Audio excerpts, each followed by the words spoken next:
근데 우리 사고방식으로는 조금 이상하죠. 밑에처럼 뭐 열심히 살아서 아끼고 저축을 해가지고 그걸로 뭔가 집을 장만했다. 이러면 증여세를 과세한다. 이거거든요. 안녕하세요. 성우형 세무사입니다. 가끔 이런 얘기 들어보셨죠? 배우자 간에, 그러니까 부부 간에 생활비를 이체했는데 그거에 대해서도 증여세를 과세한다더라. 예전에 한번 이런 영상을 올린 적이 있었는데 최근에 이 부분에 대해서 이제 질문하시는 분이 계셔가지고 새로 이제 정리를 한번 해보는데요. 부부 간에는 돈이 오고 가는 일들이 많은데 이 부분에 대해서 국세청이 과세를 한다 그러면 좀 이상하죠. 우리 사회에서 부부라는 거는 이제 경제적인 공동체 개념이 있는데 그 공동체 개념을 세법도 인정하기 때문에 증여재산 공제를 6억 원까지 인정을 해주고 있고, 그리고 숱하게 오고 가는 그 돈들을 모두 다 증여세를 과세하면 그것도 문제라는 생각이 들기도 하거든요. 근데 또 이게 증여세 과세 대상이 아니다 라고 하게 되면 그것도 또 다른 쪽으로는 문제가 있겠죠. 진짜 증여인데 그거를 생활비라고 함으로써 그 증여세를 피해갈 수도 있게 되는 문제가 있잖아요. 그래서 오늘은 그 배우자 간에 이체하는 생활비에 대해서 어떤 경우에 증여세가 과세되고 또 어떤 경우는 증여세가 과세 대상이 아닌지 좀 살펴볼 건데요. 자, 첫 번째, 이제 요거는 상속세 및 증여세법 제46조에 나오는 비과세되는 증여재산이에요. 일단 부부 간에도 세법상 뭐 재산이 오고 가게 되면 증여는 맞습니다. 증여는 맞는데 여기 보시면 이제 상증법상에서 그 증여 대상 재산인데 증여세가 비과세되는 걸 규정하고 있거든요. 보시면 이제 이런 거죠. 사회통념상 인정되는 이재 구호금품, 그다음에 치료비, 피부양자의 생활비, 그리고 피부양자의 교육비, 그 밖에 이와 유사한 것. 이 부분에 대해서는 증여세를 부과하지 않아야 한다. 이런 얘기고요. 그 다음에 이제 상증법상에서 그 기본 통칙을 보면 조금 더 자세하게 나와 있어요. 필요시마다 직접 이러한 비용에 충당하기 위해서 증여로 취득한 재산을 말하는데 여기서 이제 취득한 재산은 현금을 얘기하는 거죠. 근데 생활비나 교육비의 명목으로 취득한 재산이라 하더라도 그 재산을 정기예금이나 적금, 주식, 토지, 주택 등의 매입자금 등으로 사용하는 경우에는 증여세를 과세한다 이런 거거든요. 근데 이제 여기서 개념을 조금 더 자세하게 들어가 봐도 애매해지는 거는 마찬가지예요. 일단 첫 번째는 사회통념상 인정되는 요 문구에 대한 애매함, 그리고 생활비라 하더라도 뭐 정기예금이나 뭐 이런 쪽에 아니면 주식, 토지 뭐 이런 쪽에 투자를 하면 안 된다 이렇게 돼 있는데 그러면 현금은 되고 이렇게 금융상품이나 주택, 토지 이런 것들은 부동산들은 안 되는 건지 뭐 이런 애매함이 들거든요. 그래서 이제 예를 들어가면서 조금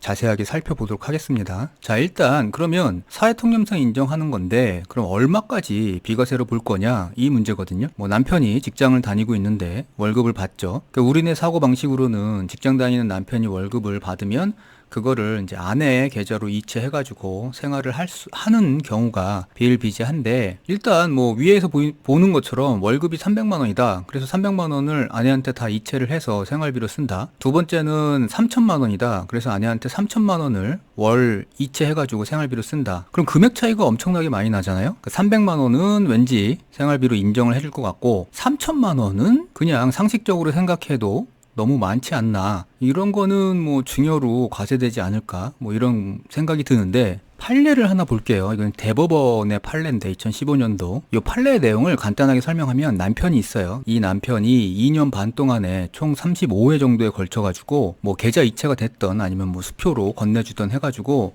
총 13억 원이 넘는 금액을 아내한테 입금을 했어요. 근데 이제 금액이 너무 크니까 국세청에서 이 부분에 대해서 증여로 보고 증여세를 부과했는데 이제 원고, 그러니까 부인이죠. 부인이 이거에 대해서 증여세 부과가 잘못됐다 해가지고 소송을 건 거예요. 근데 이 판결을 보면 결론적으로는 증여가 아니라고 판결은 났어요. 대법원에서는 왜 증여가 아니라고 판결을 냈냐 하면 부부 중 일방이 다른 방한테, 그러니까 예를 들어서 남편이 아내한테 예금 계좌로 입금되는 경우, 이 경우에는 이 입금되는 돈이 증여 외에도 뭐 단순한 공동생활의 편의나 일방 배우자 자금의 위탁 관리, 가족을 위한 생활비 지급 등 여러 원인이 있을 수 있으므로 이 해당 예금이 남편 계좌에서 아내 계좌로 이체되었다는 사실만 가지고는 증여로 추정할 수 없다라고 판결을 했거든요. 그러니까 결국 현금이 다른 배우자한테 이동됐다는 사실만으로는 증여로 볼 수 없다라는 거죠. 왜냐하면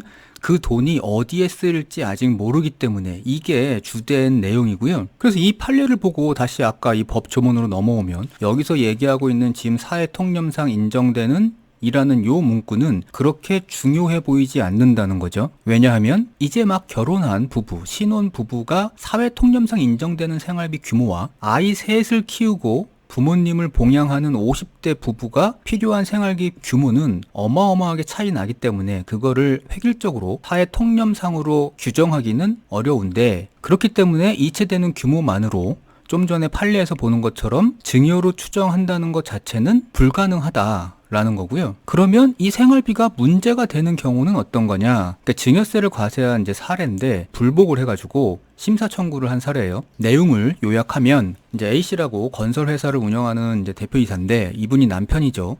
그리고 이 남편의 아내가 서울에 소재하는 오피스텔 14억짜리를 분양받았어요. 그래서 이제 그 분양받은 거에 대해서 국세청이 이 14억을 남편한테 증여받은 걸로 봐서 증여세를 과세했는데, 이제 아내는 전체를 다 증여받은 게 아니라고 불복을 한 거죠. 그래서 이제 아내의 주장을 구분 지어 보면, 이제 첫 번째는 저 14억 중에 6억은 어차피 증여재산 공제로 빠지, 나머지 중에서 일부는 남편으로부터 차입한 거고, 그 다음에 또 일부는 그동안 결혼 생활을 하면서 남편이 준 생활비를 저축해가지고 모은 돈으로 분양 대금을 지급한 거고, 그 부분에 대해서 이제 심사청구 결정은 어떻게 됐냐면, 청구인의 주장처럼 청구인이 쟁점계좌 잔액 형성에 기여하였고, 이혼할 경우 쟁점계좌 잔액의 재산 분할에 대한 권리가 있다고 하더라도, 그러니까 이 말은 뭐냐면 남편이 벌어들인 소득 자체가 남편만의 것은 아니다라는 거죠. 그러니까 본인도 기여를 했기 때문에 일부분은 애초에 내 부분도 있다라는 거고요. 그러니까 이 부분에 대해서 설사 그렇다 하더라도 이미 공제받은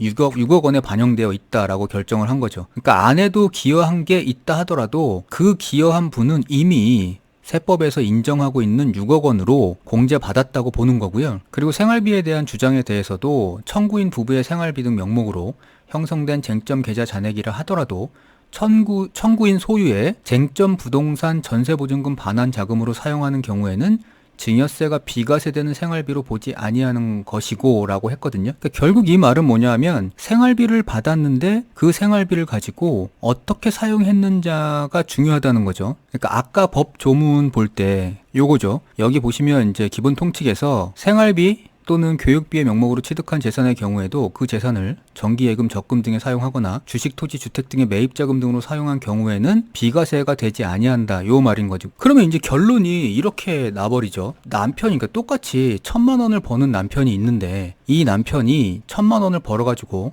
첫 번째 경우에는 아내한테 1,000만 원을 다 주고 아내가 2,000만 원을 다 사용했어요. 생활비로 다 소비를 했다. 이러면 이거는 증여세가 아니란 얘기고, 두 번째 똑같이 1,000만 원을 버는데 2,000만 원을 아내한테 주고요. 아내가 그 1,000만 원을 받아서 생활비에는 500만 원을 사용하고, 그리고 이 받은 돈을 아껴가지고 나머지 500만 원을 가지고 부동산을 아내 명의로 취득을 하게 된다 그러면 집을 새로 사는 거죠. 아니면 앞의 경우처럼 분양을 받거나 이렇게 부동산을 취득하면 이건 증여로 보겠다는 거거든요. 근데 우리 사고방식으로는 조금 이상하죠. 그러니까 위의 경우처럼 뭐 전체를 다 써버렸다 이러면 세금을 부과 안 하고, 밑에처럼 뭐 열심히 살아서 아끼고 저축을 해가지고 그걸로 뭔가 집을 장만했다 이러면 증여세를 과세한다 이거거든요. 근데 이제 현행 세법으로는 이렇게 남편이 벌어들인 소득을 가지고 결론적으로만 보면 아내 명의로 부동산을 취득하는 경우에는 증여로 보게 돼 있거든요. 근데 이제 이 부분에 대해서 다른 의견도 있긴 있어요. 이제 법률 전문가에 따라서는 남편이 벌어들인 소득을 가지고 아내가 아내의 명의로 부동산을 샀는데 그 부동산이 부부 공동이 사용하는 집이다. 이러면은 이걸 증여로 볼 수만은 없다.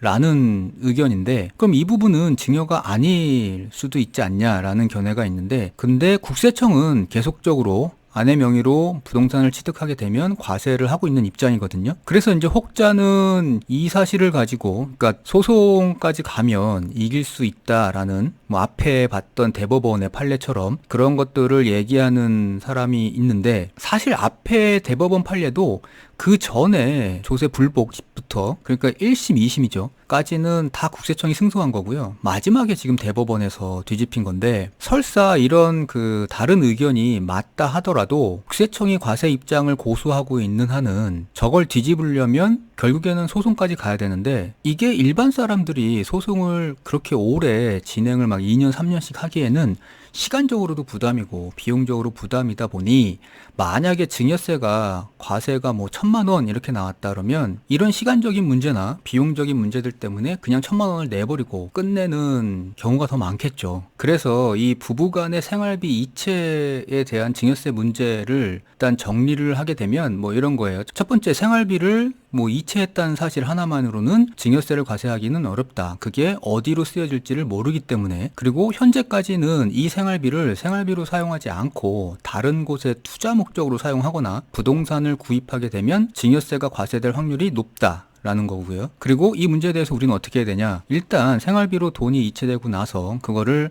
투자로 쓰거나 아니면 부동산 취득이나 이런 것들을 하려는 계획이 있다 그러면 소득자 명의로 하는 게 좋겠죠.